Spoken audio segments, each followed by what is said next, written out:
Let's carry on with the file from our previous example, and let's talk about merging files as well as creating levels for organization. We've already talked about levels once, but we want to get a bit deeper into it with our example of the fixture.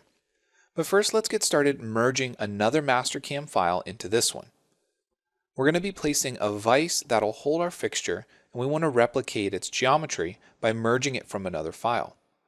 So to get started, we'll go to File, Merge, and we want to select the file Program Merge. The coordinate system in the original file is the same as the coordinate system of my fixture, so I don't have to do any movement. But if I needed to reposition the vise, I could do several options. I can select its position, I can align it to something else, I can use my dynamic gnomon to help locate it, or we can mirror and scale it as well. Also, because we are dealing with a Mastercam file, we can retain its original level number from the source file. If we wanted to, we could also place it on the active level, in which case I'd suggest creating a level first, making it active and then merging a file, or we can offset it by some specified amount. There are also settings to do things like set to main color and main point style and so on, but we're going to use all the defaults from the config and say OK. Now let's take a look at our level manager. You can see here we have Op2 fixture on level 86, and we have level 100, our new vise. So as we look at this, we want to do a little bit of organization. In general, I'm going to be using levels 0 through 99 for my part geometry, and then I'm going to use 100 through 199 for my setup 1.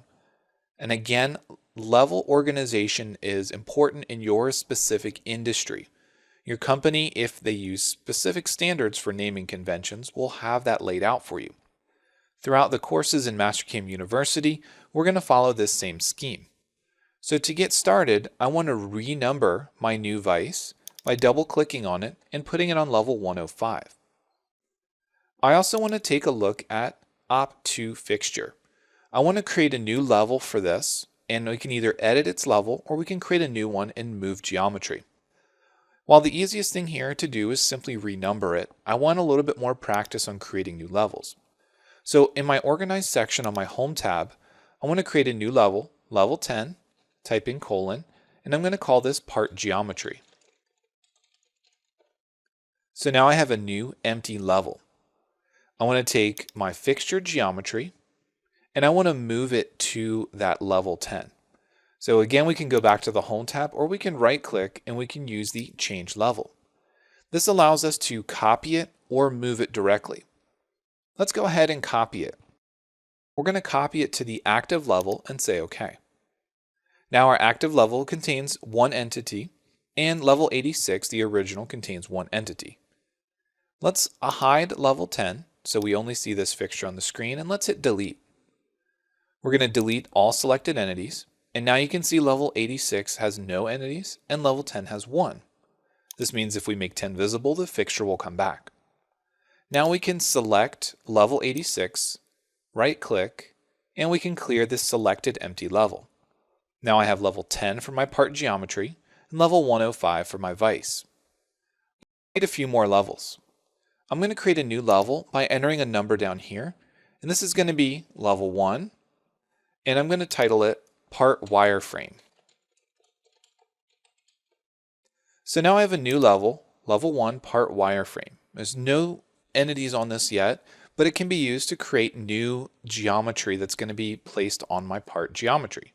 So if I need to add another cut from the part or add some specific feature and I need to create wireframe geometry, I'll place it on this level 1. Now let's talk about level sets. The part wireframe and part geometry are all going to be part of a different subset or different group that's going to contain information specifically related to the part, while everything from level 100 to 199 will contain information that's critical to the setup or that first machining operation. So let's start by double-clicking in the level set area for part wireframe. So you'll notice that level set down here is currently empty. I want to call this geometry. So now I have a geometry level set. And I want to do this for level 10 as well. So let's make level 10 active, and I'm going to come into level set and title it geometry. Then for level 105, for the new vise, I want to make this toolpath setup 1.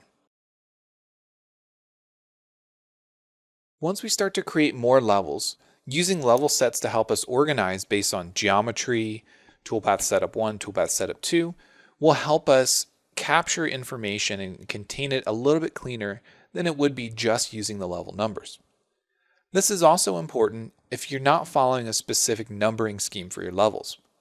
While we're using levels 1 through 99 to contain geometry and levels 100 to 199 to contain toolpath setup 1 information, if you weren't doing that, using the level sets can help you organize just a little bit farther.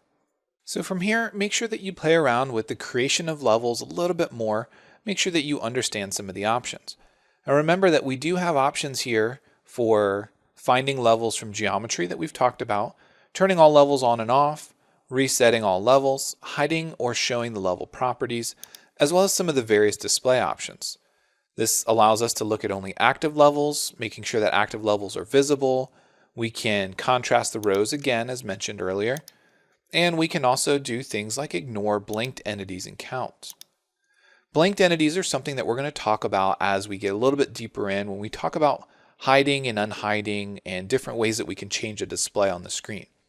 But from here, make sure after you play around with these levels that you save your file so we can move on to the next step.